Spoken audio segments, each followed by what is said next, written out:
Hey, what's up guys, this is Krishna here. Welcome to this exciting project walkthrough of Golden Heart, a video that I did about a year ago, and it's long overdue, so I'm going to do this walkthrough for you guys, alright?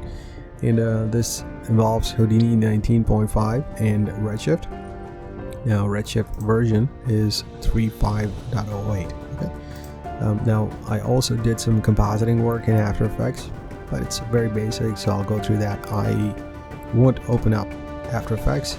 I will try and cover everything here, and I'll just tell you what to do with After Effects. Okay, let's jump straight into it.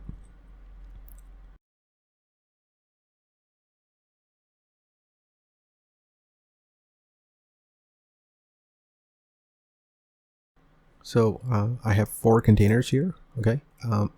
One is for the actual curve, and then particles, and then I've got some glow points that I'd like to light up, and then I have a grid. I have 2 lights, geolight, geometry light, and then RS light, and then a camera which is animated, and I also have motion effects, and then I have some materials and render wraps. Okay, that's basically it.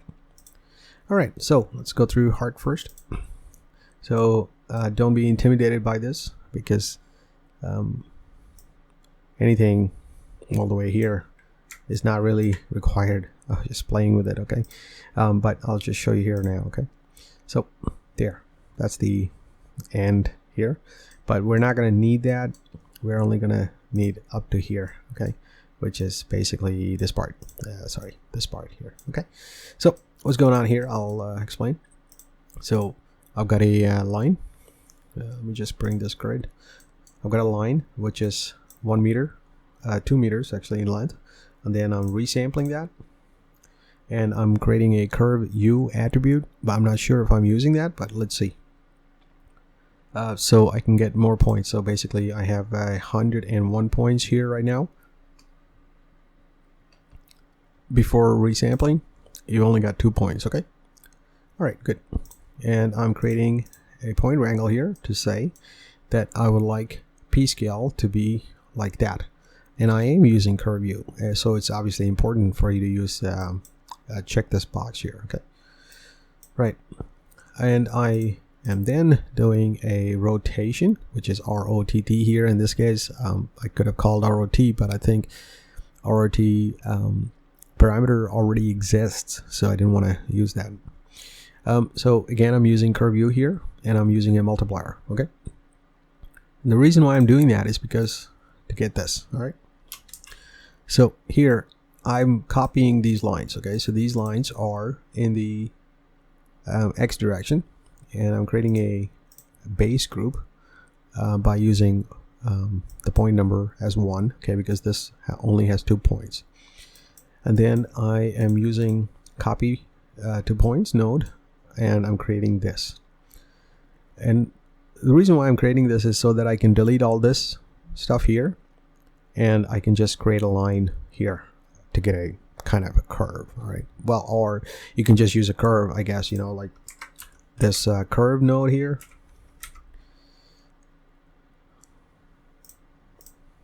I guess you can just use this curve to create whatever curve you want. Doesn't matter. Okay, so and if I now go ahead and kill this rotation, you'll see it changes here. Okay, I didn't want that, so I just wanted to bring it down a little bit, and these are the kind of values here, 0 and that and that, and the rotation multiplier is 37.7, and there is your code. And for a P scale again, I created this sort of a curve here, so I get this kind of thing. So if I don't have this, then this is what you'll get, okay? This is actually quite used a lot in a lot of places instead of drawing a curve, but if you don't want to do that, you can just draw a curve. Right, and then what I'm doing is I'm blasting all the base groups, because when you copy this line across to these points, what will happen is this base group is copied everywhere. So all of these points down here, that was like if I template this, see all of these points are base group, so they'll all got deleted. And then what I'm doing also is get rid of that template. I'm creating a I'm adding an add node whereby I'm saying, okay, I'm going to go to polygons, and this is by group and all points. That way it creates a line for us. Okay, and if I now look at the line, sorry, there it is. Where are the points? Oh, there. Okay, so it starts from 0 up to 100. All right, so you've got 101 point here. Right, and I didn't use the clip, which I did originally, so probably it's the clip somewhere, I'm not sure. And then a sort node I used, which I did not use, so I'm going to delete these two, don't need it. I'm going to just pull these down. Okay, and finally, I'm converting this to a NURBS curve, so I get a very fine and smooth alignment here, okay? So without it, it may not look like a lot has changed here, but there may be subtle movements, okay? Right, so this just to give it that smooth, clean look. All right, so there's your out curve, okay?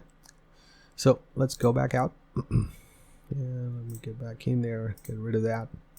Go back out, okay, and in particles.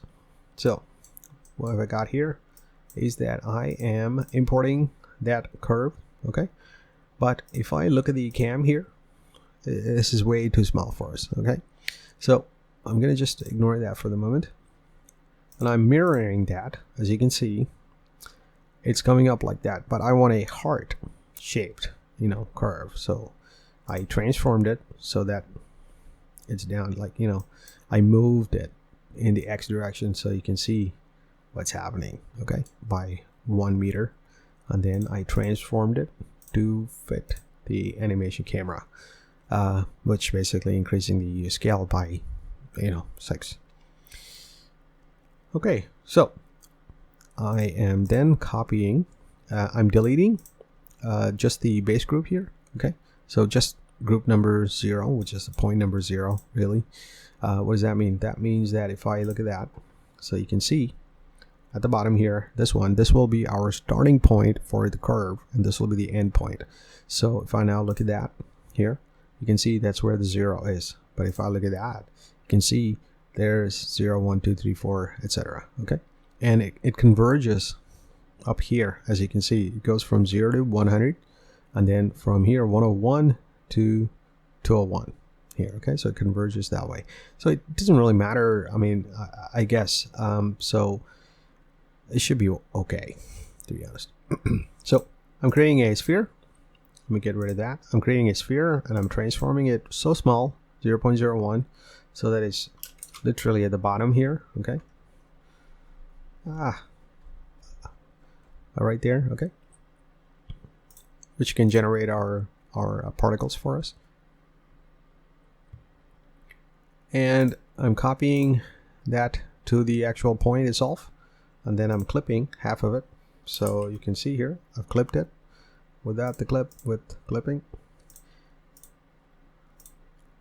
So this will be our surface that we'll be looking at, okay?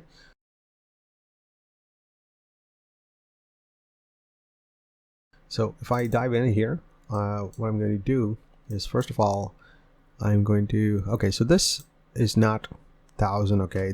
For the final one, I had 1 million or 100,000. Yeah, I think I had 100,000 here, okay? So I'm going to just reduce it back to 1,000 so that I can, show you guys much faster. Because with a constant birth rate of 100,000, it's going to take a while, right?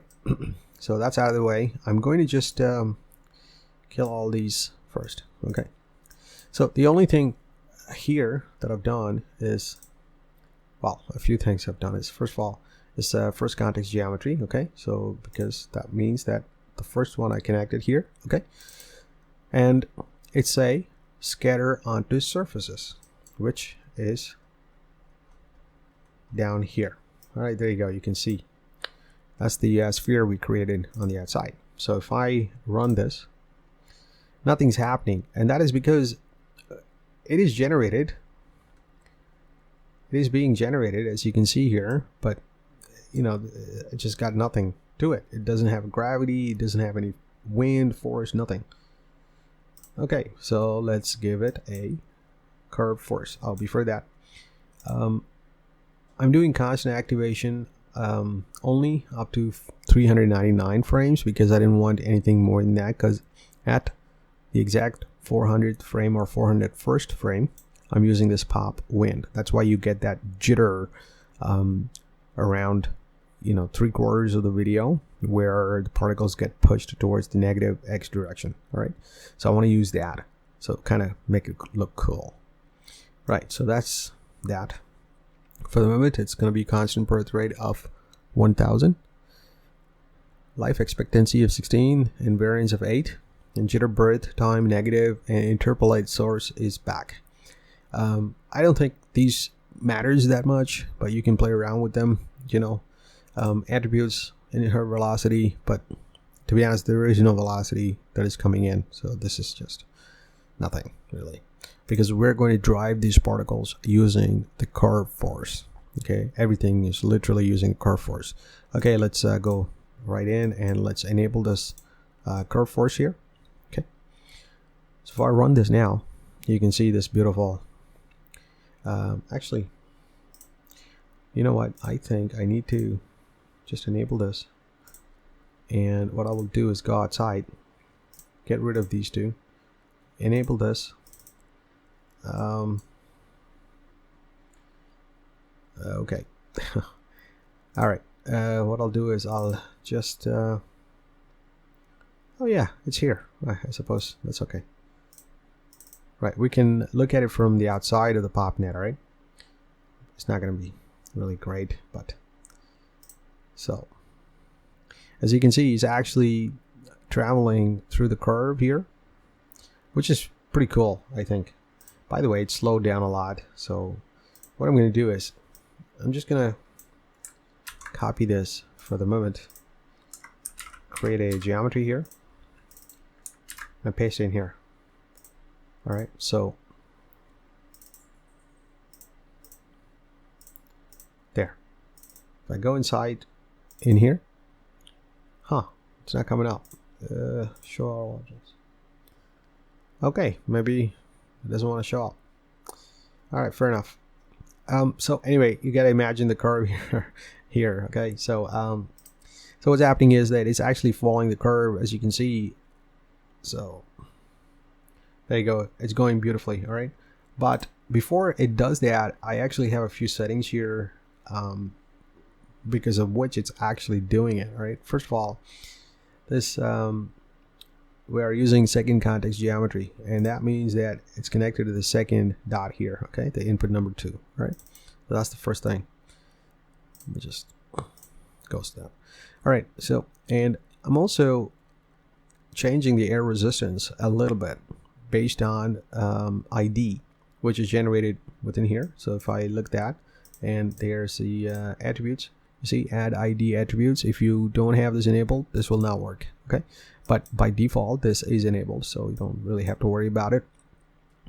So what I'm doing is I'm randomizing the air resistance based on per point, and that could be any number between 0.4 to 2, because a randomization of any attribute will give you a normalized value, which is a number between 0 and 1.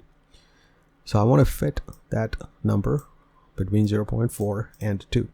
So you saw how it went like that, and well, how it is going like that right now. So let's say if I change the air resistance to 20 here and run it again, you can see there is a significant impact, okay, in how it actually behaves. So if this is something you like, then yeah, you go for it. But I didn't want that, so I'm just gonna make it 0.4 to 2. And max influence radius also matters a lot. So this is the maximum distance from the curve where the forces will be applied to the particles. Okay, so if I were to say this force will not be applied at all, then you'll see nothing will happen because there is no force in place. But if I say, right, you'll be acting at a radius of 1, the circumference will be really small. Or yeah, there it is. It is very small, as well as that you're losing a lot of particles because they're going away from the curve because of the initial velocity that's coming off the curve. Okay, so that's what max influence radius is. So I want to keep it at 2, so we don't have many of these particles moving away from it. You know, you try and stick as closest to the curve as possible, although you're traveling a little further away from the curve due to the tangent velocity here. Okay, all right, cool. So that's that. And if you notice that I've also unchecked ignore mass, and there's a reason for that, and I'll explain that shortly. But before that, I want to just go through this individual forces, where I have a follow scale, suction scale, orbit scale. So orbit scale to start with, by the way, in here velocity scale is nothing because we're not using that, so this is going to have no impact. Orbit scale is something which allows the particles to curve around, creating this sort of a hollow thing, you know, like that, around the curve. Now that's what orbit is. So if I were to drop that to 0, that won't really curve around it anymore. As you can see here, it's not. It's literally just a 2D kind of thing. If something is, that's what you like, you know, you go for it. But I didn't want that, so that's that orbit scale.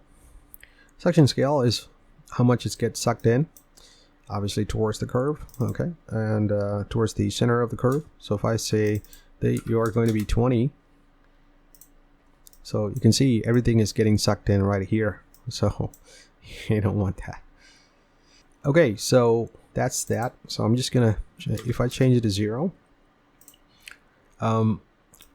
what happens is it doesn't really get pulled in towards the curve a lot, so it loses a lot of its particles.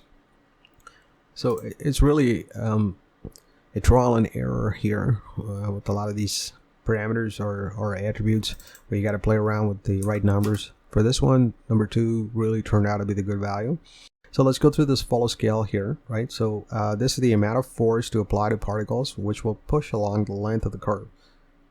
So that means that the higher this number, the higher the force is. Therefore, it'll get pushed really fast. So let's see here. If I change it to 20 and run this, so as you can see, this is getting pushed outwards because of this velocity that is coming off of here. Okay, it is following the curve as much as it can, and then it gets really disturbed. It gets blown away. All right. Now, if I change this to 0, you see it's not even considering that curve anymore. I mean, it is a little bit, but it's really struggling. So again, as I said before, trial and error with this. So follow scales 2 really turned out to be the good number here. Okay, so if I were to drop this down a little bit, so you can see the impact straight away on what's happening. So maybe you can animate this and make it look kind of weird and cool. I don't know, it's up to you. Right, so for this, it's 2. So what's happening here? Follow force fall off, right? So if I were to change to linear, for example, what'll happen is that initially there won't be much strength, much force to follow the curve, and then the force will start to pick up. Okay, which is also a cool effect, but I didn't want that. I want constant, so the curve is constantly around the curve, or follows the curve at a constant rate. Okay, and it's the same with suction. I did the same. If this were to be linear, you'll see a sort of a problem occurring again. So as you can see here, things are getting a little bit out of control, where the particles are moving further and further away from our curve. Okay, we don't want that. So I'm going to switch it to constant as well. Orbit fall off. So this orbit scale can go down. That's okay, because towards the end, the particles will age, and I have a separate setup for that, so I don't mind about this. Okay, because what I want to do is, when the particles get older and older, I want them to get sucked towards the center of the actual curve. Okay, I'll explain that shortly as well. So this doesn't come into play because we don't have velocity force. Okay, so next is global force. Again, global force fall offs from the curve. So this ramp controls the fall off of all forces from the curve. Okay, so if I were to change this to linear, initially you'll have not much force going on. That's why this looks like that. We don't want that. Okay, we want the radial force and all of the forces, in fact, to act from the very beginning at the same level.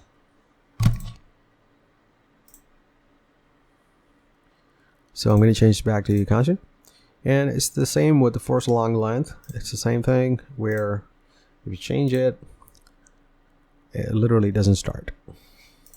Okay, let me change this that way, and it starts very fast and good, and then it loses its force along the length. So towards the end here, it'll start to lose. There you go. It's starting to lose it. I mean, maybe there's something you like. I don't know, but I don't want that. So I'm just going to make this constant as well. Okay, let's have a look at the shaping tab now. So it's pretty much the same. I didn't want to change this, so it's the radius along length. It's going to have the same impact. Okay, so let's move on to this ignore mass thing. Okay, so these are going to be subtle changes, but they will have an impact towards the end.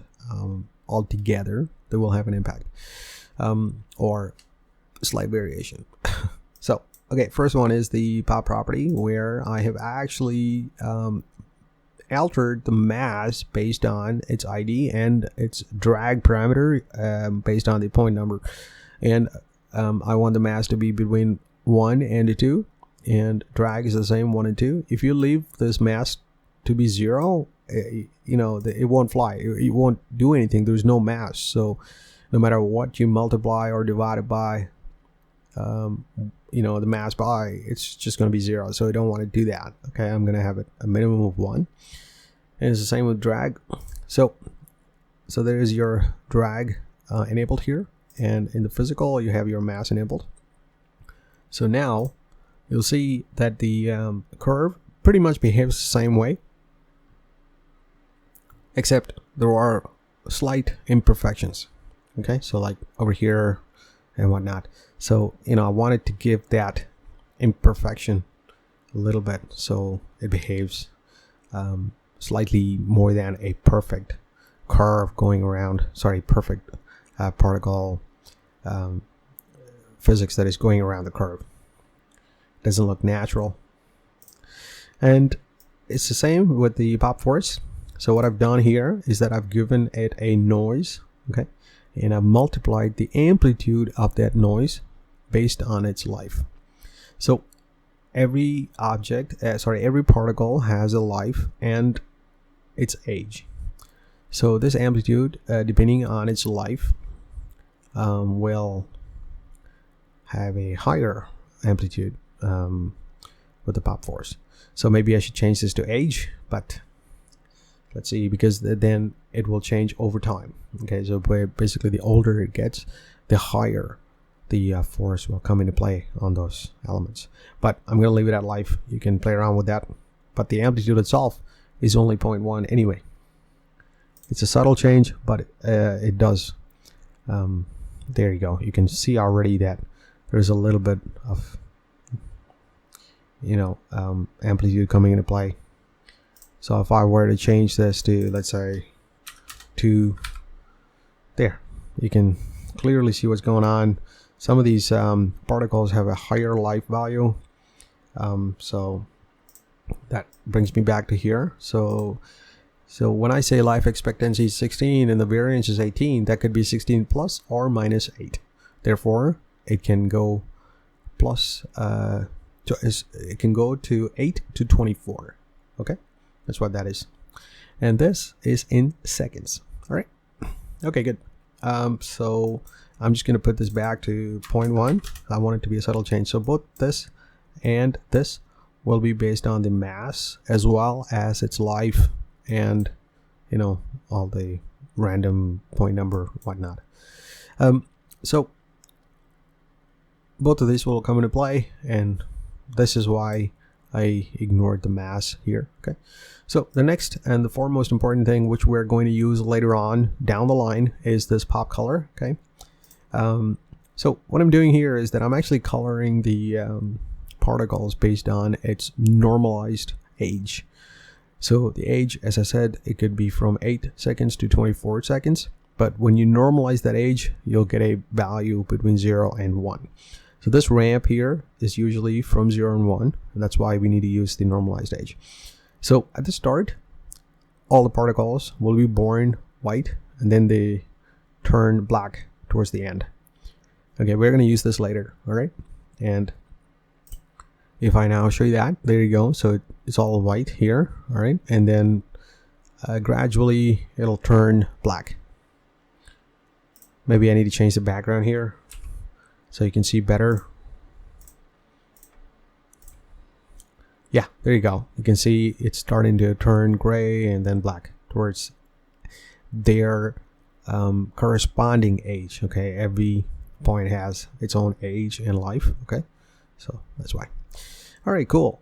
And the pop speed limit, what I'm saying is I've got the color of the particle. Now I want to use that color, and I want to reduce the speed max, which is the maximum speed of a particle, to its corresponding red color multiplied by 10. Therefore, when they are white, they will be at their maximum speed, which is 1. Okay. When they lose their age, or when they age, or when they get older, they lose their color, and in turn they lose their speed, which then attracts these points towards the center of the curved line. Okay, so let me show you. It's probably easier for me to just show you that. All right, so there you go. So now you can see it's all converging towards the center of the actual curved line. You can see that black here is almost as closest to the actual curve. So I'll just go back out here for a second. Oh no. Okay, so there's the curve there. As you can see, these black points are converging towards that line, and that's exactly what I want. And that's what that is. Okay, let's move on. All right, so finally I have this pop wind. So what I'm doing here is that I'm generating these particles up to 399. Okay, and from 400, which is the activation point here, 401 up to 406, which is below 407. So 401 to 406, which is 6 frames. I want a velocity of -50 in the x direction, regardless of the mass, with an amplitude of 10 noise level.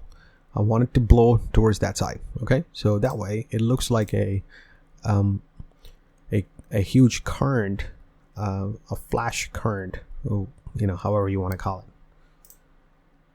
So it gets, these particles get pushed towards the negative x direction just after 400th frame. So we'll notice that now, which makes it look really cool. It also shows you another effect whereby some of the particles will move away from this curve and down here, but get pulled back in to start its journey again following the curve. So there you go. So I'll show you that right there. So see how these are being pushed, and that one as well, that line there. And just after a few frames, this gets, some of these gets pulled back in by the curve right here. It continues its journey back on, and some of these white particles that moved to here gets captured by this curve, and they start to follow the curve from here. See? So I'll run it again. See? So I think that's a pretty cool effect. Now, not only the particles moving is a cool effect, like, oh, actually this one, look at this one here. It's actually just continuing to move on and continue its journey on this curve. But what it also shows is the ring of fire, okay? Or the the hard line, or the golden hard, however you want to call it, that stays the same because its speed maximum is, some of these have a 0 speed maximum, therefore it cannot move much, you know. So that line stays until they are alive, or until their life is finished. Okay, so that's what that is. All right, cool. I think we got to the end of that explanation of everything. You know, I hope most of these made sense to you. You know, you can play around with this. You know, you can pick up the file and play around with it, you know, and see how it goes. If you have any questions, you can always email me at resilientpicture@outlook.com, and I'll try my best to respond to you as soon as possible and try my best to clarify your query. Right, let's move right on to the next part.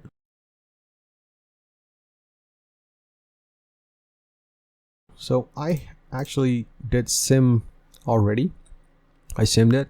It's in here, but this one has was simmed with 100,000 particles. Okay, so you can see the density of it is already at 130 whatever, you know. So let's say I actually want to take it to, let's say 360. Okay, let's do a 360 here. Well, 360 of the frame. The total number of frames is 576, and by the way, this PopNet itself has substeps of 2. Okay, remember that, just for clarity. Okay, so here is the simmed cached result. Okay, I'm at 360th frame. Okay, so what I'm doing here is I'm creating a randomized p-scale with a global scale of 0.02 and a minimum value of 0.1 and a maximum value of 1. Therefore, the size of the particles will vary from 0.002 to 0.02, basically. Okay, and then what I'm doing is I'm creating this box here. Okay, and I'm transforming it. Let me change it to wireframe so you can see here. Here's a box, and I'm editing it. So it's actually in the view of the camera. Okay, so anything beyond the camera, I'm creating this box so that I can group this and I can delete whatever is outside of this group to save some memory. You know, so for example, if I were to go to, let's say 480. Okay, so now if I were, you can see here is 1,144,000 points. Okay, if I were to delete this or bypass this delete, you'll see a whole bunch of points up here somewhere, and this 1,144,000 count will, oh, there you go, there it is. Actually, there's a lot more points down here, which I don't want, because it's now 1,144,000 points selected, and but it says there are 1,215 points that are not selected, which are over here. I don't want that. I don't want to crash my computer. So anyway, that's what that is. So once I enable this, this thing will disappear. All of the particles that are within the camera angle will stay. Okay, so after that, what am I doing? I'm saying, okay, well, if color red is less than 0.1, get deleted. All right, and I have a non-deleted version of the same, which is if your color red is less than 0.1, you stay. So I want to just extract that ring of fire. Okay, so this is not this is without the ring of fire. This is just the ring of fire. Okay, because I want to use the ring of fire with a different thing, and these will just be rendered as particles. So I created a material which is particles, and I'm rendering that, and this one will be transferred out as globe points here, and this will be assigned to a different material called globe points. And down here, further down, these globe points will further get enhanced, or let's say I want to assign some spheres to it. So because I want to use the geolight, as you can see, the mesh object will be out glow light, which is this one down here. Okay, so what am I doing here? So for each point, I'm going to copy this sphere over, and I'm creating a p-scale which will be based on this iteration. Okay, so how am I doing that? I'll just show you, so you can just copy what's in the code here.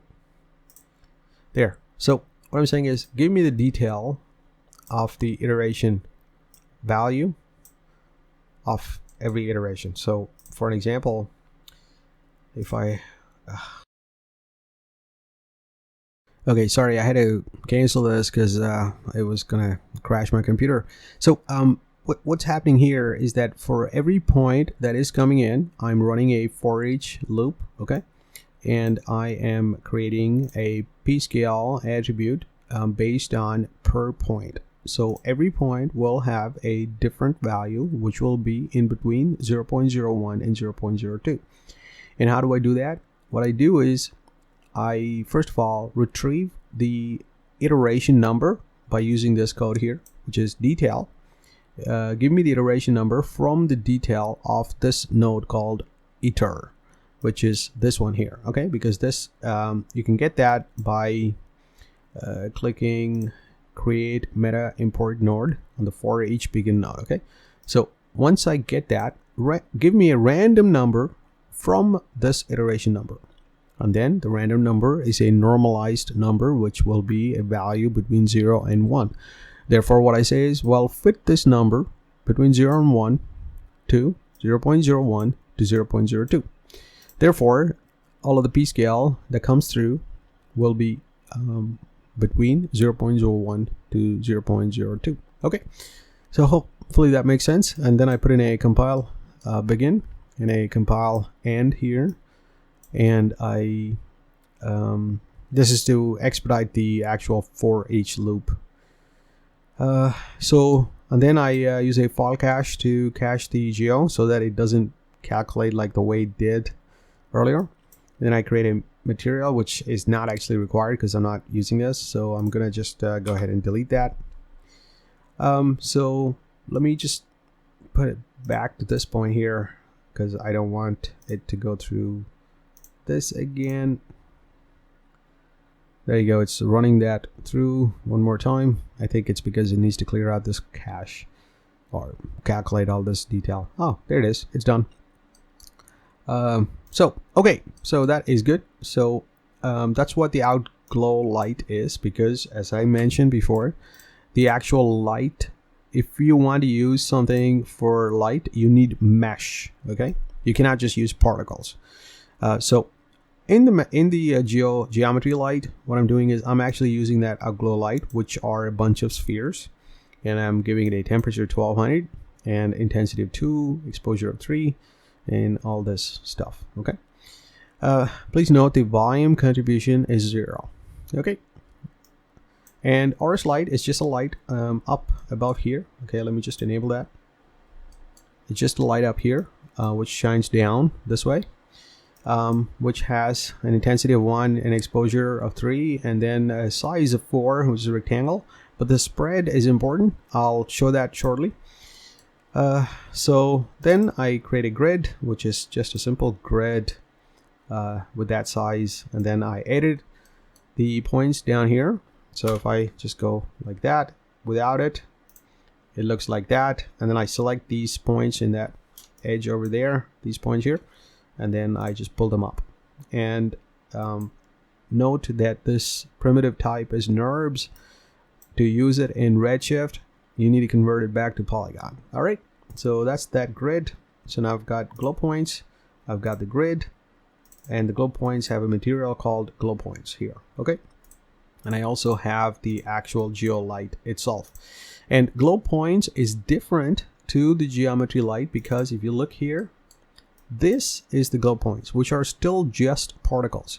A glow light itself, these are mesh. Okay, this is a mesh. All right, so I assume that it's going to calculate the moment I hit render. Okay, so I'm going to go here in 33 and try and render this now. I'm also going to delete this geometry here because I don't need it. So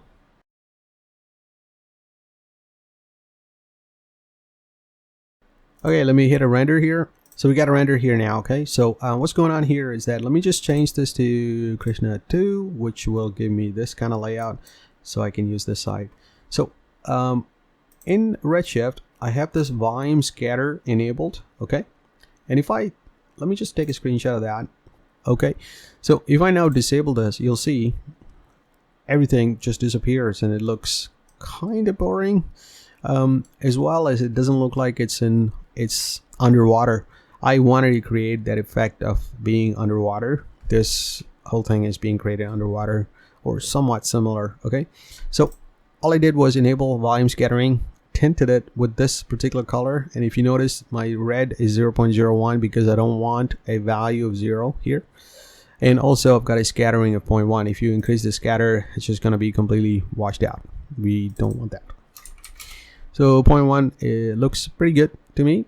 I think the rest of them are all default, to be honest with you. What I also want to touch base is this RS light here. As you can see down, I'll just show you. In the contribution here, I have a volume contribution of 1. Okay, so if I were to drop this down to 0, it'll go back to how it was before I enabled scatter. So you must enable this, okay, because this light then contributes to the volume. Okay, and the geo light does not. If you enable this, this will also contribute to the actual volume itself.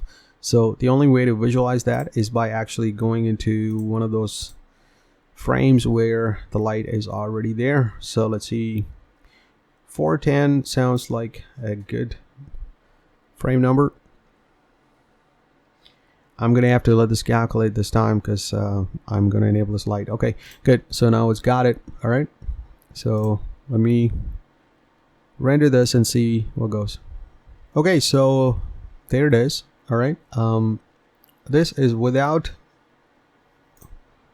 the volume contribution from the geo light. Okay, so if I were to say 1 here, okay, so let me just disable that. And before I enable volume, after I enable volume, I don't see much of a difference, to be perfectly honest with you, except that it's taking much longer to do it, because volume is usually time consuming and it takes much longer.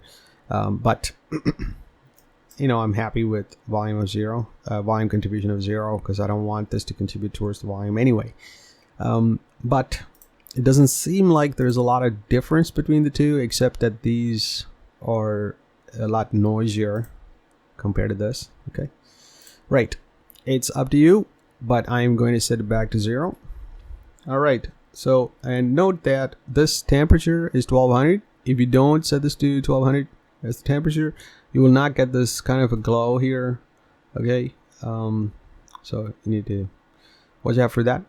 But let me let me leave it as it is, and I'm going to disable this. Okay, and I'm going to render this, and you'll see that the geolight doesn't seem to have a lot of impact, just at a glance. But if I now select this one, watch the particles here around the light. Okay, just around the light, it'll get illuminated. Okay, so you need that, don't you? Like, this illumination comes from this geolight. See, there are a lot more illumination that is going on here. It's not very clear, but here, so it's a lot more illuminated, and that is because these particles themselves have reflection enabled, and it's obviously casting the light in. It's catching that light as well. All right, so for example, if I were to increase this to, I don't know, 10 or whatever. Wait a second, that doesn't look right. Wait, just give me a second here. Okay, there they are. They're the lights. They're the little spheres that you can see here now. Okay. But I want to just put this back to that one. Okay, let me render it again. And I also want to kill this glow point here. Okay, glow points. So now you can see that it's only the light that is coming into play, okay? And it's not actually visible, all right? If I make this visible, you'll see the actual spheres coming into play. There you go. To my liking, it's actually too much, so I kind of said, okay, I don't want them to be visible. I just want the light to be there. It is a kind of a fake light which comes off of these glow points. That's the essence behind it, because the glow points themselves have a material assigned, and they are incandescent material which has a temperature of 1667, and all this jazz here. So what have I done here? So I've used the color of the particles, plug into the color, which is basically white or black or in between. And then because it is going from white to black, but I want the intensity to range from black to white, meaning I want the intensity to go higher when it's about to die. Okay, the older the particle is, I want it to the intensity to be higher. Okay, so I had to invert it and then multiply it by 2. So if I were to multiply by this by 0, you'll see that everything just disappeared. Okay, if I do a 10, everything gets blown out. So 2 is a kind of a perfect number, sort of, anyway. And if I don't invert this, you'll see that it's not good, because I've deleted a whole bunch of particles based on their color earlier. So that's why. All right, so I hope that makes sense. But I've also enabled these things here, but I'm going to disable the flare, photographic exposure, and bloom is fine. Bloom is fine. And then I will go into LUT, and I want to enable this Fuji SDA 100 and apply this. So that way it looks like that. If you like it, if you don't want it, then yeah, just change it back. It's no big deal. For the bloom, I actually want the softness to be 1, and so it kind of looks really hazy, sort of thing, like it is actually underwater kind of thing. Okay, and I want to reduce the intensity to 0.5. So without it, with it. You can see the difference now, so that's kind of cool. By the way, you're getting this error because I think I created this node a long time ago, and it's coming up with this error, but I'm going to replicate it, and I will come back shortly. Okay, so I created a new camera whereby I copied the transform values and I pasted the relative references here, so everything that this camera had, this one has. The reason I created a new one is so that it captures the new changes between whenever I created that 1 year or more than a year ago to now. Okay, so if you're ever in doubt of when you open files that are really old to the latest version, it's probably better off for you to create the nodes that were originally created and just reconfigure them as exactly how they were before. Previously this is how it was. Now this is how it is. So I'm just going to enable that bloom here and just switch this to 8 and give this bloom softness 1, and I'll switch the intensity to 0.5. So we're back to normal, and the LUT again, I'll do that, and that one, yep, without it, with it. I think I kind of like without it anyway at the moment. Alright, so that's basically it.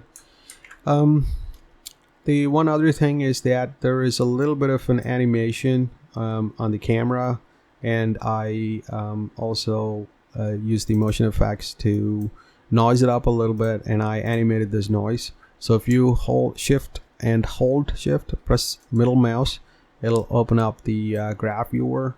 If you press F and G, it'll lay it out for you. So the amplitude goes up to 2, and then it gradually comes down to 0 again around the 480th frame. So from 400 onwards, from 399 to 400, there is a a little jump in the camera, and then it gradually goes down. So it's just to give it a little bit of a shake when it comes up, all right, just like how you saw it in the video. Okay, so that's what that is. The only thing that I did additional to all of this is the fact that I took it into After Effects and I outputted all of these 10 AOVs. So emission, volume lighting, diffuse lighting, reflection, specular, GI, shadows, Z depth, normals, and crypto map. I did not use the last 3 at all, but I will just show you this, all of the stuff here. So emission, there you go. So you can use that to give it some glow and whatnot. And then there's the volume here, diffuse, reflection, spec, GI. GI looks really cool. Shadows, Z, normal. Okay, that finally reminds me when I looked at the volume that I need to explain one more thing. So I'm just gonna enable this again. I forgot to mention this. So in Ars Light, I mentioned about this spread here. Okay, so it's up to you, but it's 0.2 so that it gives you this kind of a beam of light that comes down instead of just an ambient light. So if I were to set the spread back to 1, this is how it'll look like. The lower the spread, the concentration of the light is less, or let's say the concentration is higher towards 1 point. Okay, so that's why the spread is lower, so it kind of looks like a beam of light. So you can change this to, I don't know, let's say 0.4. It'll expand outwards, as you can see. All right, so that's what that is. I think I'm gonna go with 0.25. Yeah, I think it's okay. Yeah, that looks pretty good. All right, anyway, that is the end of the walkthrough. Okay, well, actually, just one more thing. So what I did was I used this volume in After Effects. What I did was just before the 400th frame where the wind comes into play, you know, -50 on the X direction or negative X direction. What I did was I started flickering this volume by reducing its opacity, and then once it hits, once the wind hits, I reduced this to 10. So it basically looks like, let me just go through this again. Let me take a screenshot of this and I'll show you what it looks like without it.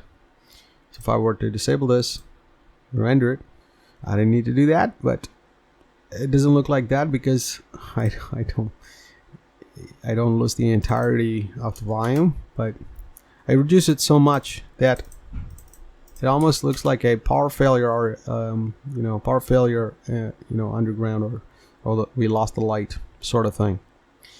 Okay, so I didn't do it here, by the way. I did it in After Effects. I'm just showing it to you here. That's all. All right, I hope you like this one. You learned something out of it. You know, if you did, give me a like, thumbs up, and please do check out my Gumroad page as well. Subscribe, comment, and click on the bell icon for notifications. Until next time, have fun. See you. Bye.